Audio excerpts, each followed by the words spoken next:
Okay. Og min problemstilling er så, hvordan at den mellemamerikanske kultur har været med til at ændre og forbedre den britiske kultur, efter at de har emigreret fra flere steder rundt i verden, hvor England har haft kolonier. Et af de større punkter, hvor blandt andet jamaikanerne har været med til at have en meget stor virkning på, hvordan det er kommet til at lyde i musikhistorien i England, hvor den britiske rapmusik har fået meget stor inspiration fra det, som vi i Danmark kender som dancehall, som igen har mange reggae-træk, som det netop er jamaikanerne, som der har opfundet. Det er ikke bare musikken, som netop jamaikanerne er helt unikke i, det er også deres måde at leve i.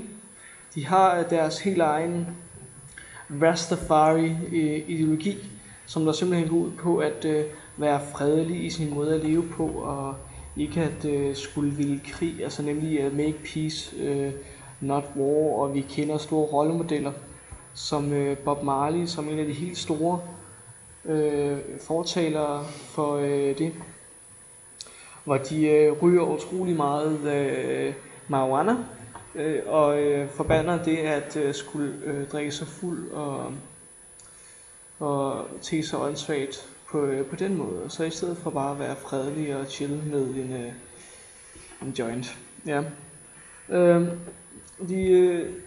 Nogle af de første jamaikanere, som der kom til England, sådan en større flok på samme tid, det var 492 jamaikanere, kom til England tilbage i 40'erne og 50'erne som slaver, hvor englænderne faktisk ikke var specielt glade for dem, i og med at nu kom de her helt anderledes personer og skulle være med i deres samfund, og det var de skulle ikke helt glade for. Men selvom at de ikke fik den allerbedste velkomst, så var jamaikanerne, så forsvandt jamaikanerne ikke bare. De blev og kæmpede for deres plads og deres ret til at være i England. Alt dette har jeg læst i en tekst skrevet af Carol Phillips, som der selv emigrerede til England fra en lille ø i det karibiske hav tilbage i 1958. Så han har selv været med i hele den opbygningsproces, hvor England har vokset og er blevet et mere multikulturelt samfund, fordi det er det nemlig. Hvor der lever flere kulturer ved siden af hinanden, uden at de fleste folk har noget imod det.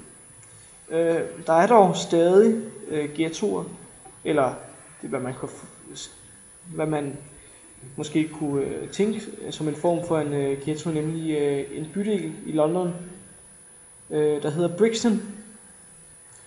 Og Brixton, det er en bydel i London, som sagt, hvor der åbenbart har haft stor tiltrækning af andre kulturer, udenlandske mennesker fra for eksempel Jamaica. Og det er netop i Brixton, hvor der har været sådan utrolig fokus på kunst, netop musik. Så der er der måske meget af den britiske rapmusik, eller den britiske reggae-musik, eller al den britiske kultur fra andre steder kommer fra.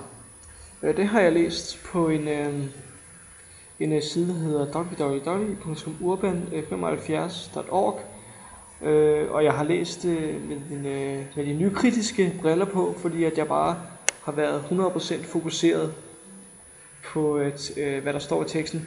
Nu skal jeg lige hurtigt også sige, at den tekst med Carol Phillipsen har jeg læst med biografisk, da han jo også selv har været med en del af det og har kolonialiseret fortid.